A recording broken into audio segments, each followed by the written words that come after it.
Welcome on in, guys. Tobin here with you, and thank you for checking out the channel. Hope you're doing well out there. If you guys haven't subscribed already, why haven't you? You know, I feel like you should. That'd be kind of cool.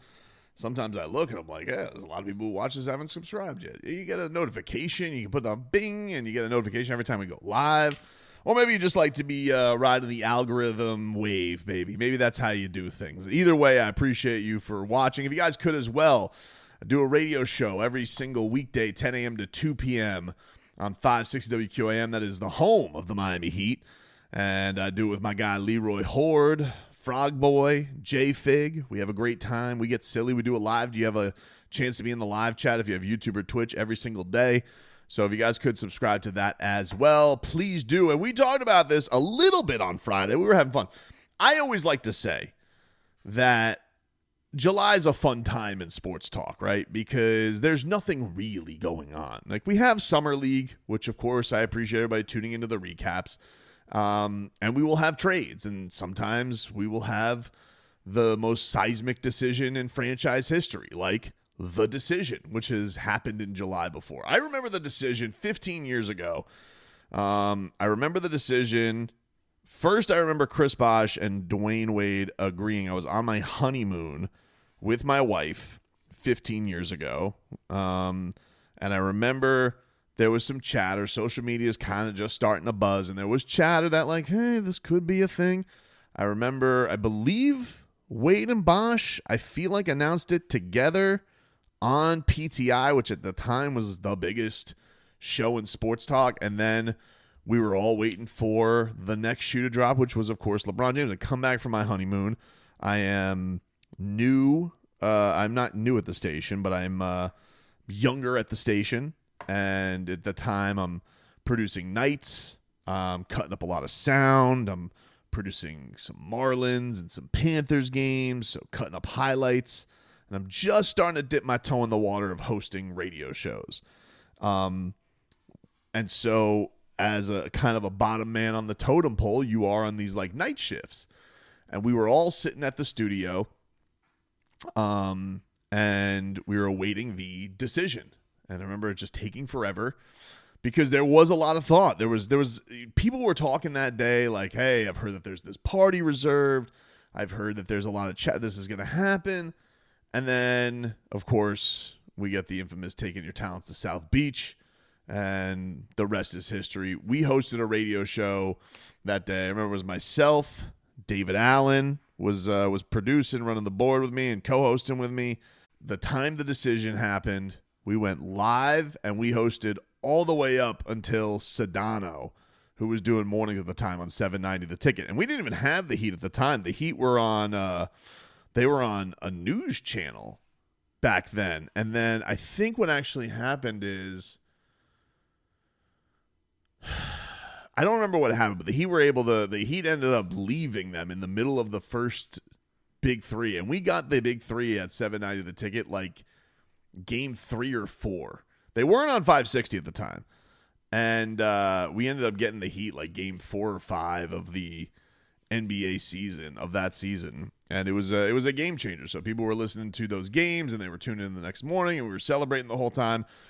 What a time to be alive. What a time to be alive. It was a really, really great time. And then I will say, when LeBron James went back to Cleveland, it was a heavy, heavy blow because I think we had spent a lot of the time, everybody hating the fact that this team was put together down here and never really thinking that him going back to Cleveland, who was a joke of an organization, was ever really a possibility. And, you know, the team felt blindsided. If you don't know the history, you know, go fill yourself in. So there was a real time. It was bad, man. I mean, it was petty times between LeBron James and the Miami Heat. And to the point where the Heat got so blinded by it that it feels like it even cost their relationship with D. Wade at a point, and they ended up letting him go to Chicago. But there's an old saying, man, time heals all wounds. And it does feel like that relationship and all the hardships over the years has really, really, really thawed. And there is not this animosity anymore. It was really bad, but a lot of wounds have healed over that time. And, you know, you had LeBron going to D-Wade's final game, and there was an embrace with him and Pat Riley in Brooklyn. And there has been a lot of reminiscing, a lot of respect on Spo. Spo, you know, coaching for Team USA. And we saw this past year, even, LeBron James with Bam Adebayo. A lot of respect there. I think he had posted even on Instagram. I saw Drew Smith posted an old IG post from last year with Jaime, Bam, Spo, and LeBron all taking a selfie. And LeBron posting heat culture, past and present. And you're like, man, this feels like, yeah, things are about as good as ever. And the one thing I will say, the Miami Heat, as bad as it was with LeBron James, they never did with what they did with Jimmy Butler this year. And remember, Jimmy Butler leaves. They trade for Andrew Wiggins. Andrew Wiggins wears the same number as Jimmy Butler, and they gave 22 out in a heartbeat.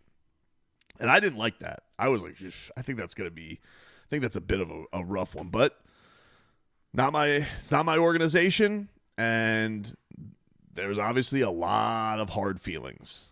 And some even say that that's one that's not even ever going to be thawed. I don't tend to believe that. I do, again, think time heals all wounds. We'll see. But right now it's at a point where, they don't care about giving somebody else the number. They don't even know if they'll ever put up Butler's numbers in the rafters. I think that would be a mistake. But again, it's not my organization. But they never gave away number 6. They never gave up LeBron's jersey. They never gave it to anybody else. They didn't have any inkling. Nobody came here asking for it. Or if they did, it wasn't even a thing. And I bring all this up, and I do the history lesson to get to where he's at right now, and that is with the LA Lakers. And I joked about this a couple of weeks ago when all the Andrew Wiggins stuff was happening, and I was like, and you guys could go see, but I said on Twitter, I was like, that's the aging star that Pat Riley was talking about, right?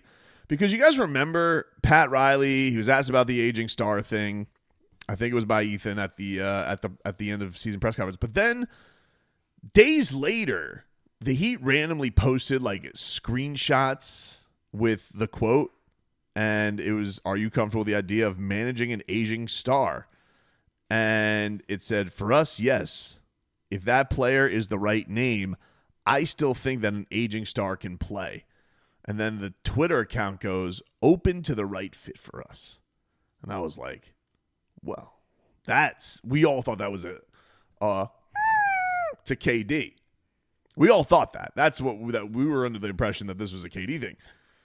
Well, we know, apparently the Heat, they were kind of going for a low ball offer on KD. He's not here. He's a Rocket. And the Heat didn't get an aging star. They got Norman Powell, which a great move by them. They got basically Norman Powell for nothing. But with what's going on with LeBron James right now, one has to wonder, because everybody just keeps seeming to think that he doesn't seem all the way in on the Lakers.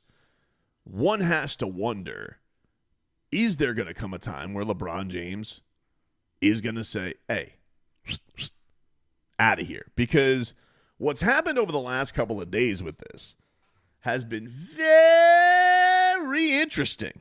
Very interesting.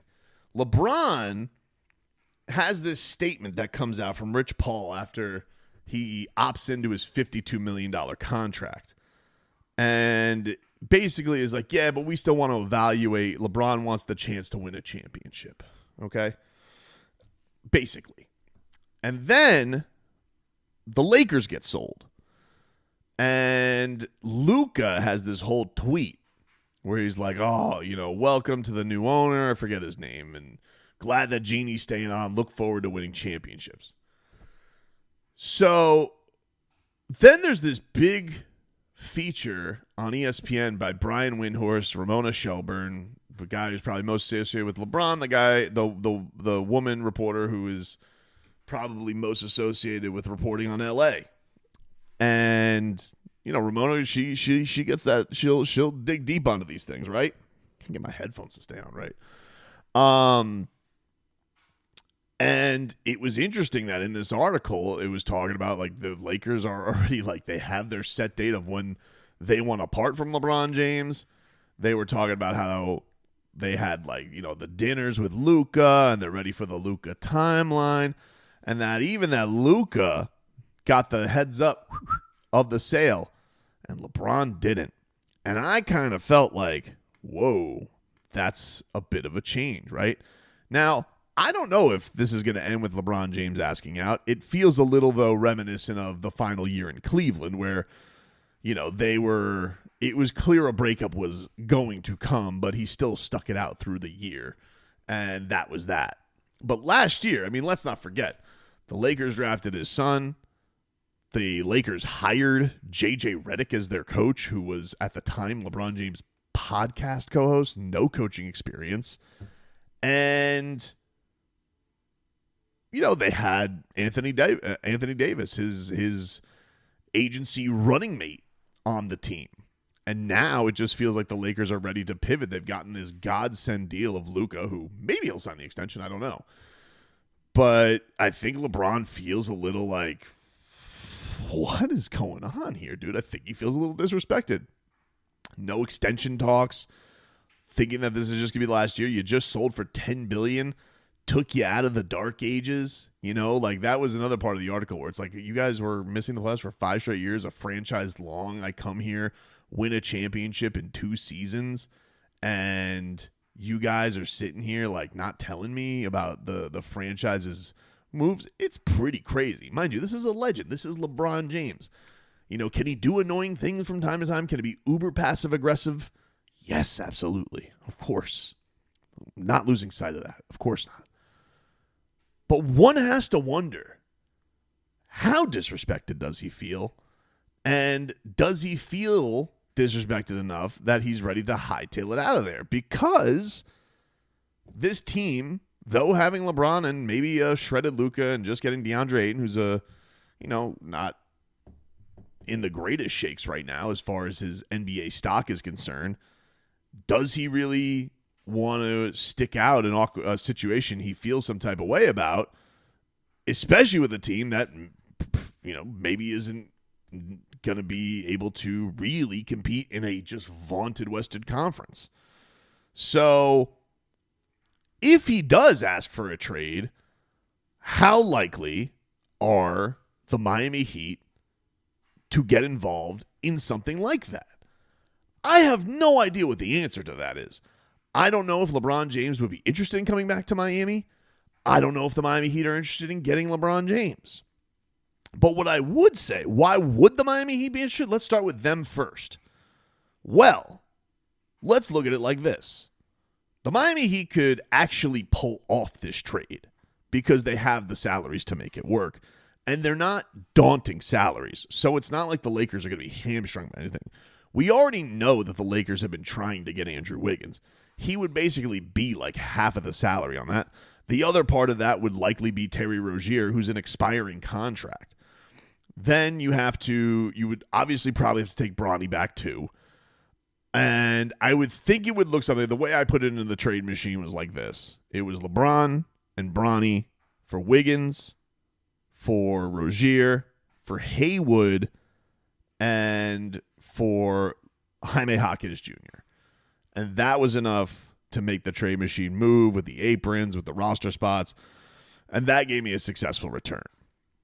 So I'm going to make that the premise of where they're at right now, where they got to be with this deal. And that's what it came back and spit back to me as successful. Doesn't mean anybody's going to take it. Doesn't mean it's a deal that's good enough. I'm just telling you, that's the deal I'm going to roll with right now. I'm not for the Miami Heat giving up first-round picks. I'm not for the Miami Heat asking for first-round picks. I'm just here asking, would the Miami Heat be interested in a LeBron James swan song season or 2 and, being in a position where the team looks at this and is like, all right, we have him here on a roster that's kind of like his career right now, getting towards the end. He's not quite the best player in the world anymore who can push everything and take, the Cleveland bums all the way to a finals against the Spurs, and he's not the greatest specimen athlete we've ever seen on the planet with Dwayne Wade anymore, but he's also pretty damn good. And he was, second team All-NBA last year, takes impeccable care of his body. And the Miami Heat have one other thing going for them, which is they play in just a dumpster fire of a conference right now. Boston with no Jason Tatum, Pacers with no Halliburton, the Knicks, who are like probably the best team in Cleveland, who are there, but nobody seems to really respect them as like, runaway favorites to get this done. And I think those are probably the other two teams we would look at in a situation like this. But here's the thing. Cleveland's in the second apron, so they got to shed a ton of salary to even make something like this work. It would only be, I believe, what's been reported on a buyout scenario. So maybe that's what they think. But here's my thinking on it. I don't think LeBron James wants to give up a damn dime. And so would he rather come to Miami, relive that chapter, because he's already done the coming home to Cleveland thing, and it really is never going to get better than that for LeBron James. You left Cleveland. Everybody hated you for it. You returned. You won the championship like you said you would. It doesn't get better than that. You come back to Miami, you've already won twice here. And you get to play for a coach you respect in Eric Spoelstra. You get to play next to a center or power forward in Bam Adebayo, who we know he's got a good rapport with from Team USA. You got two really vaunted shooters in Tyler Hero and Norman Powell to play with. At times, you can have a lob threat and Khalil Ware on the floor with him. You could put Nico out there in some shooting lineups with him. It's an interesting roster of pieces, I think, to put around LeBron James. Do I know if it's a favorite to win a championship? No, but if you're going to tell me that's something you're not going to tune into every single night to see what it is, and he's not going to have a chance to actually, what do we always say, that he really need a true point guard? I mean, LeBron James at his heart of hearts has always been really a point guard. Now, they probably got to take some pressure off him at his age, but it's not like it's not going to be in a place where he is in the most comfortable place he is in his basketball career with the ball in his hands. So, I don't know. I think from the Miami Heat standpoint, if you're talking about, we're basically, from the Heat standpoint, here's what it is. You're trading two expiring deals, a deal we know they're trying to trade in Wiggins, and one young guy in Jaime, just because it's like, hey, fresh start, and we're getting Bronny James back, who we think we can turn into something. Oh, I think we had to take Gabe Vincent back in the trade. Actually, now that I think about it, when I did this because of roster spots, I think I had to take back Gabe Vincent too. It could be Maxi Kleba, I think, but I just made it Gabe Vincent because Heat culture. Maybe that's too many small guards now on the team with Bronny, Pella, Gabe, Davion. You probably would need to move on. You may need to flip Gabe somewhere else for something else, but just for the sake of making the trade work, that's what it was. And he's on an expiring $11 million contract. So I just looked at it and I was like, no one's going to think it, because no one's going to think LeBron's going to be interested in the Miami Heat, because the Miami Heat are looked upon right now as a maybe above play-in team at their best. 5-6 at their best, maybe 4. And so they're like, well, would LeBron, but if you added LeBron to the Miami Heat and you had him with 2 All-Stars and Tyler Hero and some exciting young pieces, a borderline All-Star in Norman Powell, and the other thing is, if it went to the Knicks, the Knicks, let's say they want to trade Karl Anthony Towns for him. It's like, yeah, that's cool, but they have a point guard and a guy who has the ball all the time in Jalen Brunson. That's Jalen Brunson's team. And the one thing we've always said about the Miami Heat right now is Bam's tremendous, Tyler's really talented, but they need a dude. They need a guy who's like, nope, ball in my hands, let me make the decisions, let me have all this. And whether it wins a championship or not, I think it's a very competitive team. And he gets to probably go out on his terms a little bit. He doesn't have to go to a 4th organization in his career. And I do think that there would be a level of Heat fans, because I think it's interesting. That team was so impactful, and his time down here was so impactful in making everybody big-time basketball fans that I think people would be super into seeing him here. I think the question is, would he be into that? I don't know. I mean, like, look, they're in Vegas right now. The Heat, he's in Puerto Rico traveling with or partying with Bad Bunny. So, it already seems like he's getting ready for the soundtrack down here because we know Bad Bunny loves him some Heat games.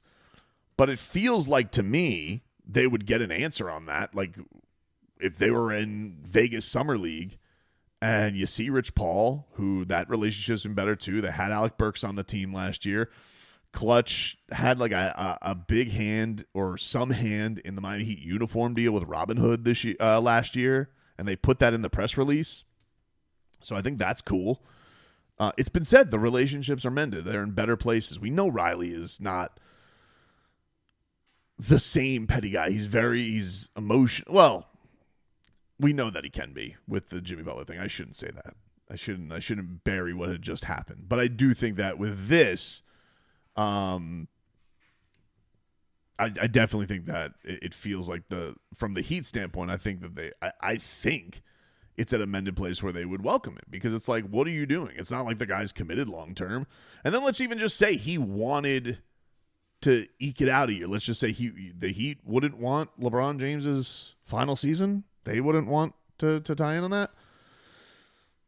I don't know, man. The only thing that would, I guess, deter the Heat is if they really feel like there's something down the pipe. And then if, like, I guess a Giannis trade did shake loose, well, now you can't trade LeBron because he has a no trade clause. And then you have to trade. It's kind of like if you have those big salaries, and that's the big thing, is like if you have those big salaries in Terry and Wiggins, the downside is this is your year to do it. And so, like, if a Giannis deal shakes loose in the middle of the season and he really wants to come to Miami, and he did have that awkward exchange with ISO Speed, and I guess Speed lives in Florida, and he was explaining about Florida taxes, and he goes, And then he had, like, the most insincere, is he playing in Milwaukee? And he's like, probably. Is that a bird, Church? What? I was like, wow, I don't know how I'd feel about that if I was a Milwaukee fan. So that's the only thing I can see with the Heat, is if they're really like, if the whole point of this is like we're trying to hope like hell that Giannis really wants to be on the Miami Heat. So, and Miami, that's another one where, like, Miami's got to use their intel here, right? Like, they got the tie with Bam. Bam is going to Greece. Bam, you hanging out with Giannis in Greece? Let us know, dude. Gogi, anybody over there? Let us know what Giannis is thinking. But if Giannis truly is going to go through this season and he's going to stick it out in Milwaukee one more year, I mean, is this wild? Like, is this one of those things where if you're the Miami Heat and you are basically tied into this, where it's like, and also he's at the last year of his deal. Like, if it didn't work out, then okay. Then it's over. Then he can go, I guess, wherever he wants next year. More teams have cap space. They're more, they're more situated with it. And for the people who are like, I don't want the LeBron drama. You're the same people who are like, oh, I'm bored. This isn't happening. There's nothing moving the needle. I don't like this. And we know that the Heat aren't going, like with the Norman Powell trade, we know the Heat aren't going full youth movement. They're going some youth movement. And this is, again, you're basically replacing Andrew Wiggins. Like, in my mind, I look at it like this. I'm replacing Andrew Wiggins with LeBron James. That's how I'm looking at it, right? Like, I'm looking at it as you're replacing Andrew Wiggins with LeBron James. Who's not into that? And it's heart of hearts from a basketball standpoint. You're not into that? It's a little bit weird because they would be traded for, there would be another LeBron James, Andrew Wiggins trade. And look, maybe this all simply is just, hey, Andrew Wiggins is going to end up in L.A. and they're going to do a Band-Aid year and let's see, they'll roll the dice. And if the Heat, again, I've said, if the Heat can get a first-round pick for Andrew Wiggins, grand slam of an offseason. But you can't act like this isn't something interesting that's popped up. And I look around the league, and I'm like, well, where are the options for LeBron James? It doesn't feel like there's a lot of obvious landing spots of people who either A, want to do it, or B, have the capability of doing it. the Heat, they have the capability of doing it. I don't know about their desire or his desire to return here. But there would be an element of, for everybody who doesn't recall Miami LeBron James, not Heat fans, you're going to be like, oh, we're reflecting on the best era of LeBron James basketball there ever has been. The most championships he's ever won with a franchise. The last time he won an MVP, which is kind of crazy when you think about it. But I don't know, man. I can't say that I haven't thought about it. Even as me, I was a card-carrying member of Team Petty. I wanted that Lakers championship. I wanted them to beat the Lakers so bad. Another Goran Dragic what-if in my life with Goran's foot and Bam's arm. You lose him in the finals. You know, you don't have Goran. He's playing on one leg. He even tries to come back. Bam. Can't even do a push-up. And he's playing in that series after he goes down for the first couple. Of course, that was of course I wanted the Heat to beat LeBron James and get the one-up on him. The grand petty of them all. But now, it's over. You know, the Heat have not, they did not come up on the right end of that battle. LeBron not only won with Cleveland, he won straight up against the franchise. And so, you know, and now it's wondering, all right, if the Lakers aren't providing LeBron with the respect that he feels he deserves, Cleveland would be the obvious one, but it's a little hard for them to make moves. They obviously are closer than Miami based on their regular season last year. But again, not as simple for them to make the deal as it is for the Heat. So I just wonder if there's going to be a dinner in Vegas with Rich Paul and the boys. And if there's going to be, ironically, instead of flying to Vegas and being basically asked to grovel with the trophies, now could Vegas? People do wild things in Vegas. They get married in Vegas. They gamble in Vegas. They see crazy circuses in Vegas. You see fights. You know, Manny Pacquiao is fighting in Vegas next week. Things from 2013 rekindling a little bit. So maybe a little conversation is had, you know, maybe at the blackjack table. And we can see. We'll see if something wild and crazy could happen. But the mechanisms to make it happen aren't that weird. It's just a matter of, would he want to be here? And would the Heat want to rekindle that relationship?